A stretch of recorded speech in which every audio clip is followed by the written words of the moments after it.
Welcome to the No Risk Sports Performance Podcast, where we discuss all things sports performance, from training to nutrition and recovery to individual and team victories on and off the field. I'm your host, Judah Boulay, owner of No Risk Sports Performance in Lincoln, Rhode Island. I'm ready to roll, so let's do this. All right, guys, welcome back to the No Risk Sports Performance Podcast. I'm excited to have on today Matt Lachine from Matt Lachine Athletic Consulting. He's a neighbor of ours up north in Ontario, Canada. Matt works primarily with hockey players, and then he dabbles with some tennis players as a hobby, as well as the sport as his own hobby. Very excited to talk to Matt. He's got a wealth of knowledge and experience in training, and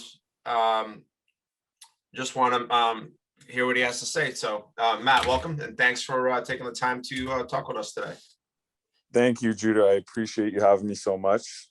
Really impressed with what you do also, and your philosophies and your mindset. You're a pretty interesting guy. I think you have a lot of knowledge, and I think there's lots to learn from you. So thanks. Thank you for having me, sir. So Matt, let's inform everybody that we can go over what's your background, and then tell us a little bit about your business. And so your background, how you got into sports performance training, and then your business and stuff. So so to make like a long story short, just athlete growing up, played a lot of sports.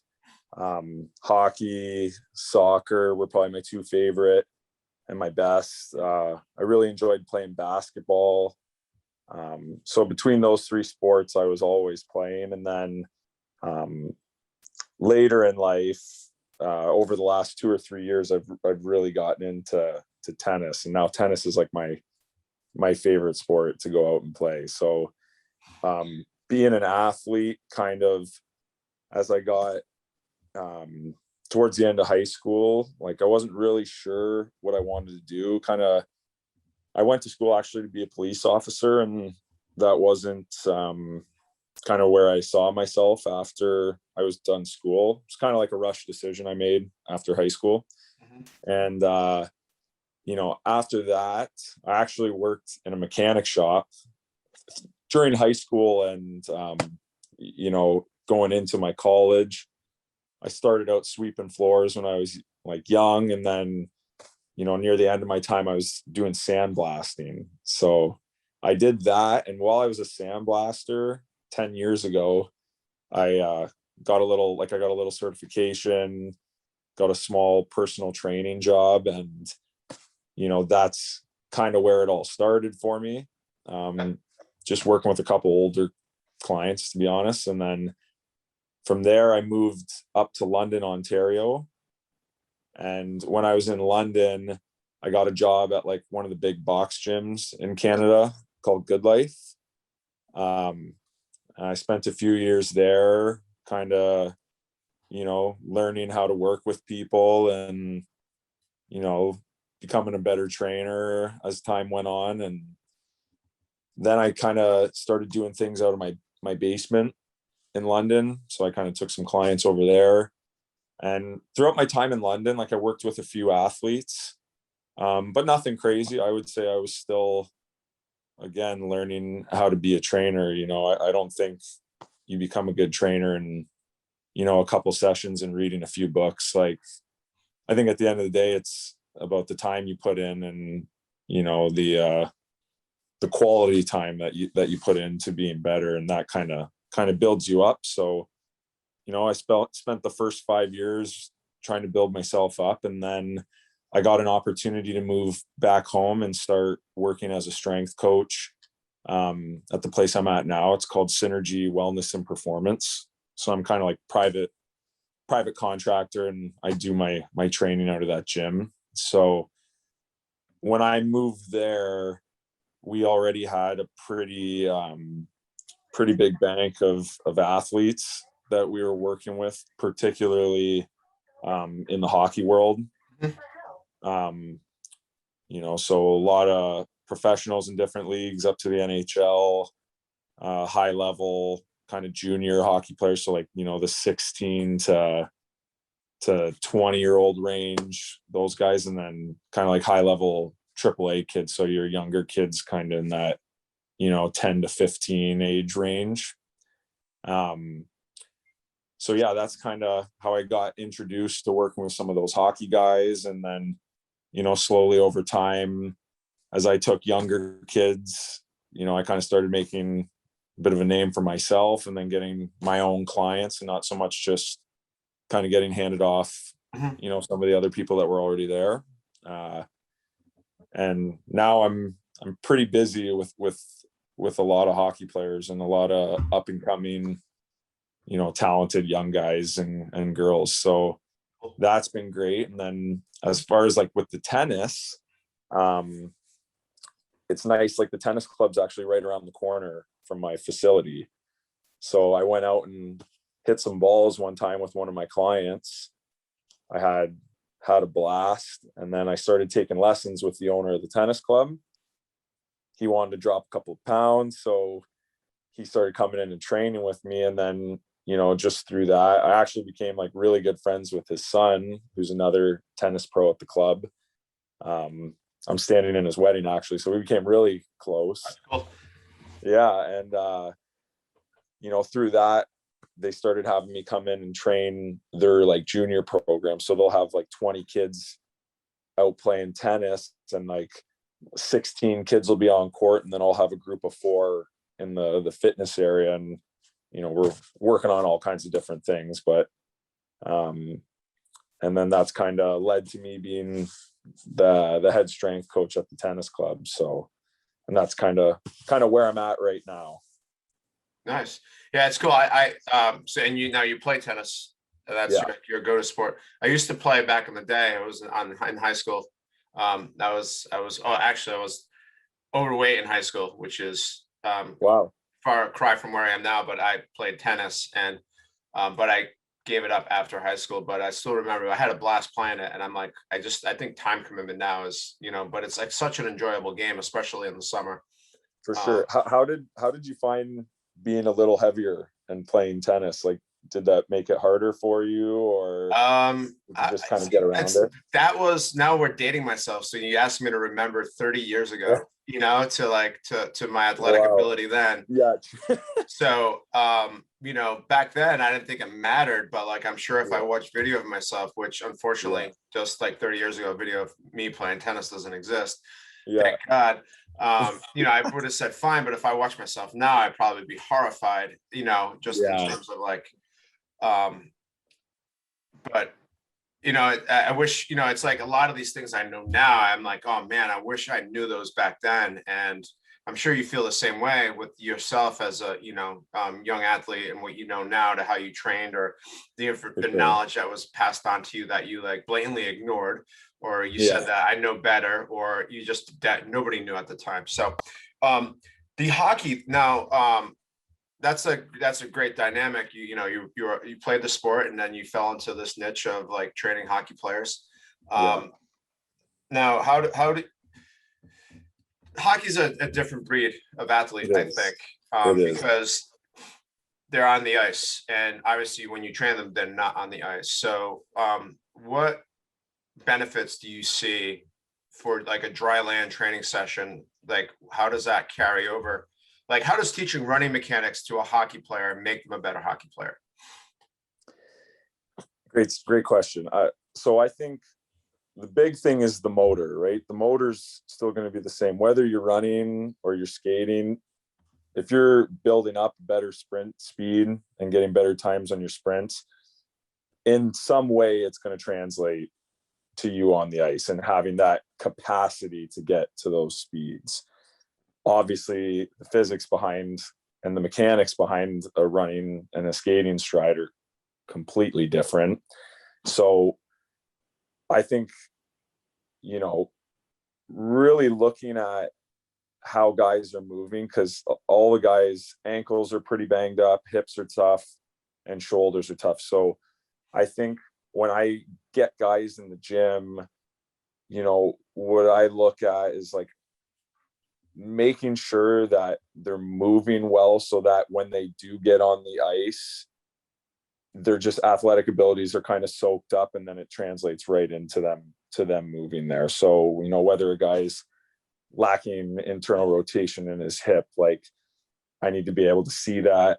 I need to be able to address it and kind of give them that feeling back of what it's like to have a little bit more internal rotation. Because I think when you spend so much time in a boot and skating and in that like really externally rotated hip, as you go so many years of doing that, you almost kind of, well, not almost, your body does kind of forget what it feels like to be a little bit more internally rotated in a bit more of a neutral position, right? So I think if I can give those guys and girls, you know, those positions that they need, and then we get them out onto the field and running, I think they're going to be working some muscles that get underused in the skating stride, which is going to help bring balance to them.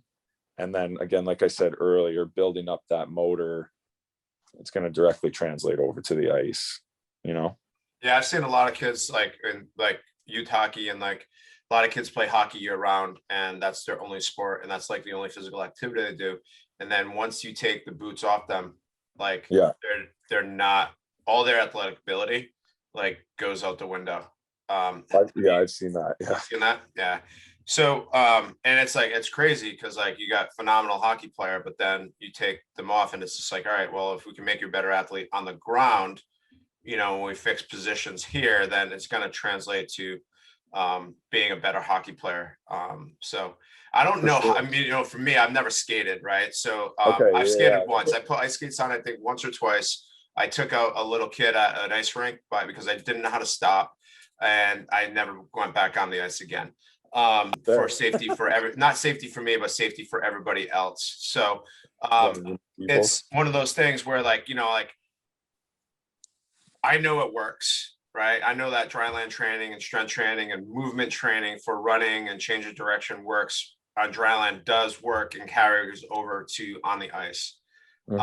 You probably can better able to speak to the how and the why that is. So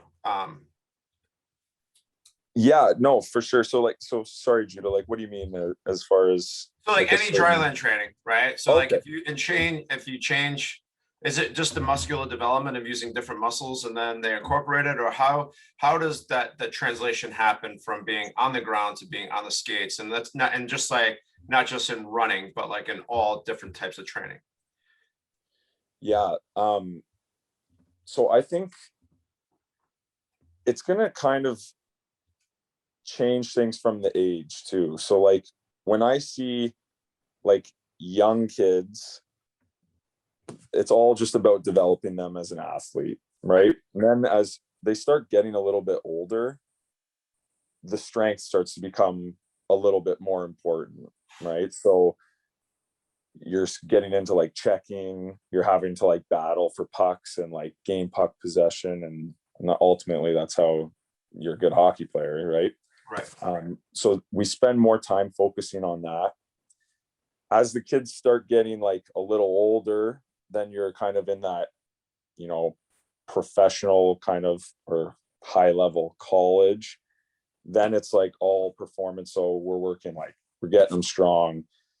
We're working on that speed and explosiveness. And then you kind of see as they get past that stage, and then I start working with guys that are like 27, 28, 29, like getting into their 30s. And then it kind of changes from that to like a longevity kind of thing. You know what I mean? So it's like at every age group and every different kind of level of player, it really changes kind of what the goal is for that person. As far as like, so you mean kind of the similarities between like running and skating and yeah, like so like if somebody does, you know, and I know it's effective, right? So I taught a girl how to properly do the change of direction. Like I used the cone stack drill, right? Sure. So which I know you're familiar with. So I fixed her ability to do the cone stack drill and her mechanics there, right? And Yes, then she went on the ice that evening and she's just like, my body position was so much better and I just dominated. for And sure. so it's like but like I don't touch her on skates, right? Like I work with her Yeah, on the grass. So there's carryover, but yeah, that this is my ignorance because I don't I understand gotcha. skating. Like No, I think, how does it carry over or how does it yeah. translate? So I think with that cone stack or the cone stacking drill, what how that really translate is a lateral stop and then reacceleration out on the ground is very similar to on the ice. You have to create the same angles with your foot, right? That push off is always going to be the same. So I find with the lateral movement, you can very effectively train a hockey player on the ground and get them stopping fast, reaccelerating quick out of it. And that's going to be pretty identical on the ground and on the ice. It's obviously a lot different when we're just going linear straight line. That's where like I keep things a lot shorter as far as the runs. Like with my hockey players, like a lot of the sprints are in 10-yard distances, and then a lot of times there's a deceleration involved and then they got to reaccelerate out of it for 5 yards. Like I'm a big fan of that. Okay. And then I find that short linear run, again, it kind of translate over as far as the motor, right? The mechanics actually of skating just straight forward and running are obviously different, but you give them that motor, give them the ability to hit the stops and get out of it. And I think like your example with that girl, you did a little cone stack drill, gave her the positions that she needed to stop and get out of it. And then she saw immediate success. So I would say, yeah, that would be probably how it translates for sure. All right. Cool. Now, and I'm going to focus on hockey just because we got big hockey population in Rhode Island. The high school I went to actually was like one of the top hockey schools in the country before, like, this is like back, I went to high school before all these, like the different premier teams and all the different leagues. Yeah. And all that. So the hockey environment was a little bit different, but now we have all these club teams and we've trained some of these club teams. So if you had to like break it down, and I know you said there's different levels. So we'll go with like a 12 and under hockey player and then like a high school hockey player. If you had to pick 3 exercises that were like, that was gonna like that, just your top 3 for making a 12 and under hockey player, just bring them to that next level. And if you have like, if you got more than 3, if you have 5, that's fine. But like for the 12 and under, what are your top 5 go-to exercises that are gonna like automatically have improvements? And then for that high school athlete, like your top 5 or top 3 to 5. So for the young kids, I absolutely love like A series work. So whether it's marches, skips, runs, those would be for sure, because like it's going to help teach the kids coordination. It's going to teach them like proper summation, so how to move their arms appropriately with their legs. It gives me a lot as an assessment tool. So if you're giving me only 3 exercises to pick, like I need to be able to assess their weaknesses based on watching them do that exercise. So watching kids move in A series work, I think tells a lot about that athlete and maybe what they've done in the past, things that they're good at and things they're not good at, mobility issues, all just from watching them go through some marches, skips, and runs. I think it teaches a lot of power, how to get extended through your hip, how to keep your pelvis neutral and be stacked like over, your pelvis. Teaches angles, so with the young guys, I love that. I love it for my older guys too. We use it a little bit more as like a CNS warm up. with the older guys and don't spend as much time like looking at the fine details, but with the young kids, love that. Another one, I only have three. I like a sled push, as far, just the angles and, translating force directly into the ground and moving forward. And then, the 12 and under kids, trap bar, I'm not usually getting them in a trap bar, but some kind of, hinging, deadlift exercise where they're having to draw a lot of power from their hips. And again, putting more ground or force into the ground. So, whether it's with a young kid, maybe just a kettlebell deadlift, or even just like the single leg. And when they're young, I usually don't have them doing weights for a single leg deadlift, but I like just setting a cone out in front of them and, going over their form and letting them reach for that cone. So yeah, those would probably be my three. And you could probably ask me this another day and I would give you three different exercises, but just off the top of my head, those are three that probably everyone sees.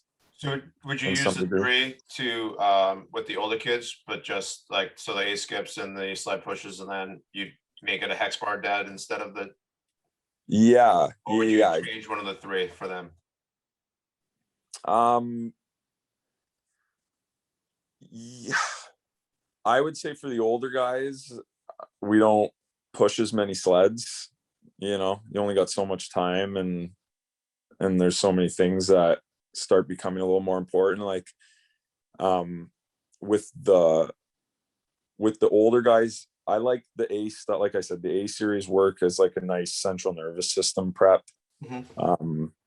On days where we're being a little bit more dynamic and explosive, we use like the A runs. But when we're kind of having just a strength day or like a volume day, then I won't really bust out the A runs for those guys. We'll warm up a little differently, get into like a lot of breathing kind of warm-ups on days where I know we're going to be getting into the trap bar.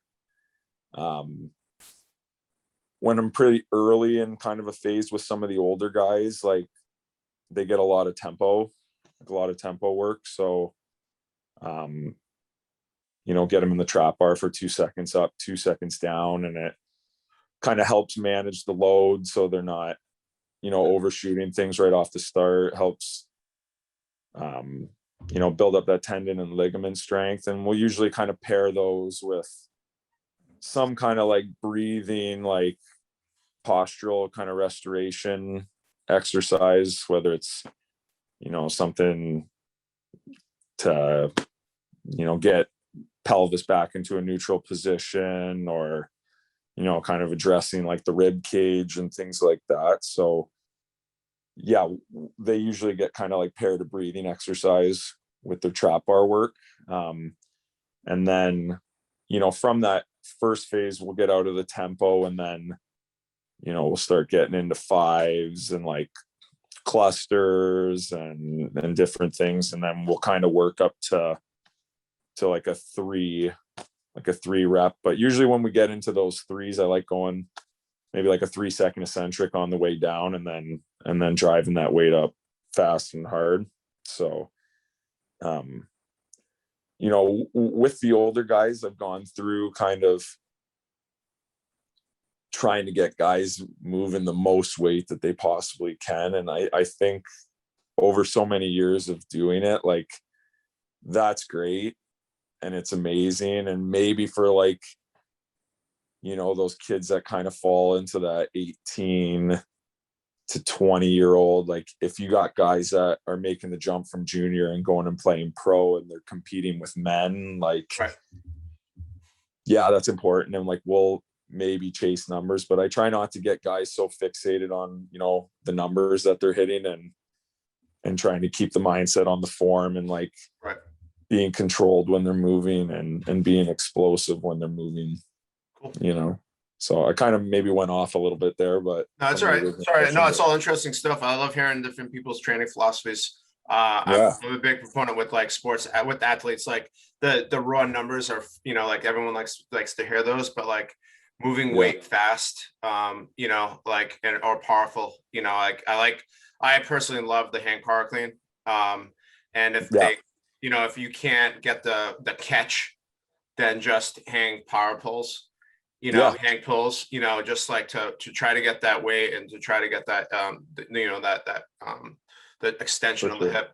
So you mentioned something when you're talking about the A skips with the young guys, and it's something I noticed with hockey players, and they from an early age they're trained to like keep the stick on the ice, For right? sure. So their arms are always down, and then when I get them to like try to run, they run with their arms down, or they don't incorporate arms into their movement. Do you see that? And like, what do you do to like to?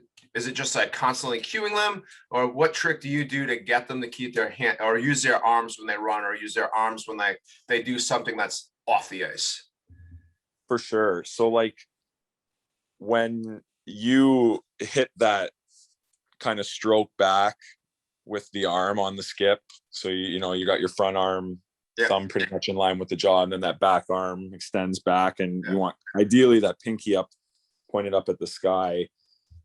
Most hockey players with their shoulders and always having to handle the puck and always being forward with everything that they do, they have a really tough time getting that arm back and like a nice, yeah. nice extension there. Um, so that's always one that I have to like clean up on everyone. And I'll usually just make them get up to the top of like I'll have them in a march, but I'll get them up to the top of their march. I'll have them hold that position, and I'll have them just try and breathe in that position, try and hold your balance here and give me 3 big inhale, 3 big exhales. And then I'll have them switch legs and like 3 big inhale, 3 big exhale, and like have them do that maybe 2 times. That kind of gets them a little bit more comfortable in that shoulder position. And then, I mean, if a kid's not coordinated enough to like, get his arms moving, then I'm basically just sitting there with them side by side and just kind of reminding them. And like, Yeah. if it's really bad, I'll take videos Yeah. and like, hey, this is what you look like, you know what I mean? And then this is what you got to look like. And then I find it kind of helps piece together for them some of the things that I'm saying, Yeah. Yeah, no, um, I see it a lot, like especially in some of the clinics I've run where like I'm like, I know what sport you play. And they're like, what? I'm like, hockey. And they're like, yeah, how'd you know? I'm like, because you don't want to use your arms. And it's just, I think it's just like they're told to like, like keep the stick on the ice, and yeah, the arms are always down. So when they skate, their arms are down, and they're just not used to incorporating the arms into that fluid movement. And yeah, yeah. so I see that a little bit. I wouldn't say I've seen that a crazy amount. Um, it's just more kind of cleaning up the yeah, postures. It's not so much that I don't see them want to move, because like obviously when they have the puck, they're going to be in that position. But any other time, they're usually if they're like accelerating and trying to cover distance, which would be kind of what we use the A series work right, for. They're always going to have one hand on the stick, but it's kind of when you're, in the zones, and you're kind of have to be ready to take a puck. That's where you kind of see a little bit more 2 hands on the stick. And then when you're battling for pucks, you have to have 2 hands on the stick, or else, you're right, never going to win a puck battle with 1 hand on the stick. So I get what you're saying. There's a lot of times where you do have to have 2 hands on the stick and you're right in front. But as far as those accelerations and those trying to get up to speed, then obviously the 1 hand on the stick, and then you kind of see that normal arm action kind of incorporate back in. So I find if a kid's struggling with it, it can usually be cleaned up pretty fast. So, yeah. all right. I don't want to keep you, so I'm going to go through my my last 2 questions. Sure. All right. So I asked this for every guest I have. So what are your 3 keys for success for any athlete? 3 keys for success. It's a great question. I would say preparation. You have to be prepared. And I think being prepared encompasses a lot of things. Someone that's prepared is making sure they get to bed at the right time. Someone that's prepared is meal prepping, so they have their nutrition, in order. And I think preparation kind of translates into everything in life. So whether it's, if you're preparing for your sport and you're putting everything into preparing for that, when a day comes that you're no longer playing sports, which even if you play professionally, everyone's going to have that day where they're not playing sports anymore. So that will translate into whatever area in your life that you need it. Right. Number 2, hard work, but work smarter, not harder.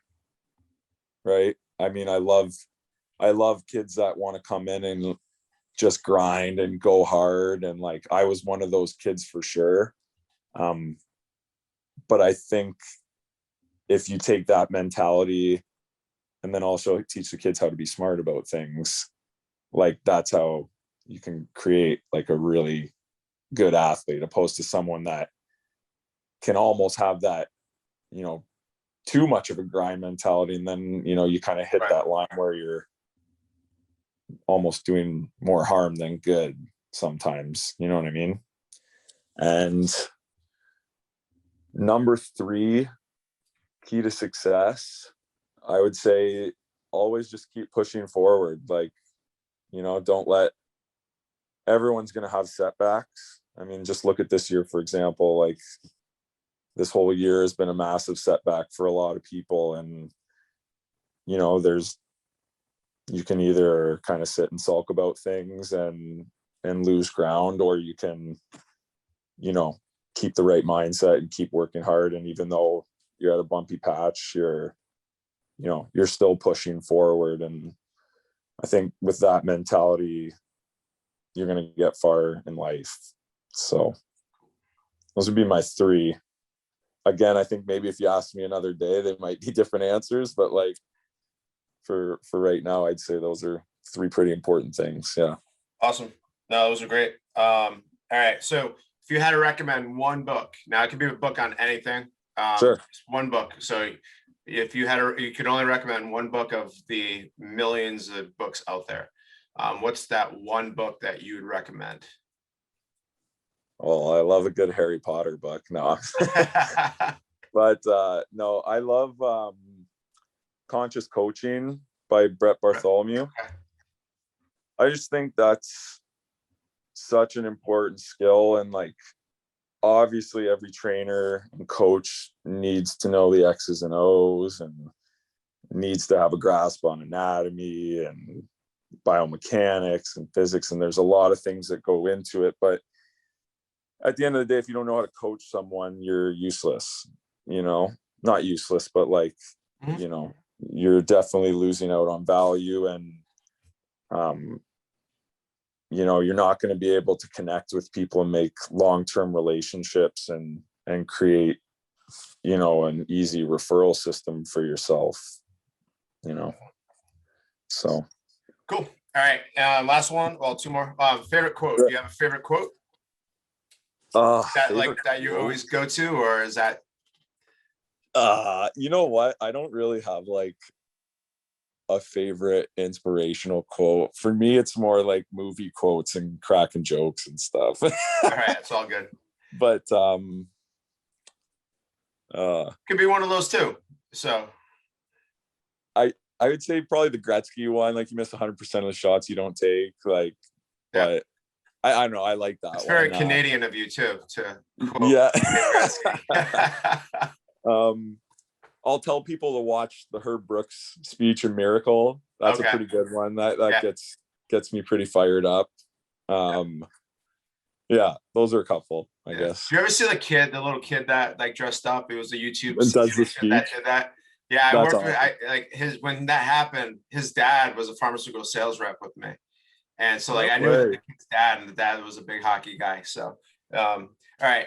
Is there anything if is there a question you were hoping I was going to ask you that you would have asked yourself if I didn't? If you were in my shoes, or did I pretty much cover everything that No, I thought this was you? this was a great interview. I had a lot of fun talking with you, and yeah, it was just a nice smooth conversation, just how I like it. Cool. All right. So Matt, where can our listeners connect with you online? Yeah. So I go pretty low key. I'm not like, I don't have a bunch of social media. So I do have like a Facebook account, and that has like my business page on Facebook. So it's, my business page is Matt Lachine Athletic Consulting. And then I just I go emails. So, if you really want to get a hold of me, you send me an email and I get that notification on the phone, and like I'm pretty good for getting back to people right away. So Well, when my you establish your reputation you have with hockey players, then you can go low key. So yeah, for sure. which is a lot of hard work on your part to get to that point. But Thank you. I appreciate it. I was just gonna say that's 10 years of right. just kind of grinding for that. But yeah. Awesome. Cool. All right, So Matt. yeah, Well, I was just no, gonna say we'll link that page in the show notes. So yeah, perfect. And then yeah, my email's just m.lachine, my last name, 19@gmail.com. But I'm sure you'll put that in there also. cool. Will do. All right, Matt. Thanks very much for taking the time to talk with us, and it was hopefully very informative for me as well as hopefully the listeners. And we will, finish up. I have a couple other guests today. Today's my podcast day, so I'm That's gonna nail awesome. out a couple of them today in a row. So, but thanks for taking the time. And all right. Yeah, I appreciate you. Here.